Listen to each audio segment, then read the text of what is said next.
ভাই এই দেশের কিচ্ছু হবে না, আমরা মিডল ক্লাসে শুধু সার্ভাইভ করার জন্য জন্মেছি। কি হলো আবার? Zero civic sense. দেশের সায়েন্টিস্টরা জেলের ভেতরে আর তারা রেপিস্টরা বাইরে ঘুরে বেড়াচ্ছে। আরে তা হয়েছেটা কি সেটা তো বল। ভাই এবারও আমার চাকরিটা হলো না।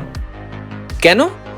আমার থেকে কম নাম্বার পাওয়া একটা ছেলে চাকরিটা পেয়ে গেল, কারণ ও এমএলএ ছেলে ছিল।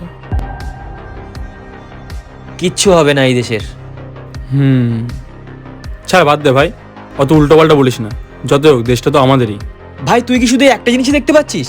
আরে ছাড় না ভাই, বাদ দে না। ভাই ইটালির দূষিত কারখানাগুলো আমাদের ইন্ডিয়ায় কি করে চলছে? বাদ দে ভাই, এতই যখন তো সমস্যা, যা না পাকিস্তানে চলে যা। কেন দেশদ্রোহীর মতন কথা বলছিস? তুই কি নিজের দেশকে ভালোবাসিস না? সৌম্য, তোর ভাই চুরি করতে গিয়ে ধরা পড়েছে। হ্যাঁ, কোথায়? অর্কদার দোকানে। এইভাবে নাক কাটবি আমাদের? চুরি করবি? আরে তুই মারছিস কেন ওকে? চুরি করে এসছে, আবার কি করব? তুই সত্যিও দাদা তো? দাদা হয়, ওই জন্যই মারলাম।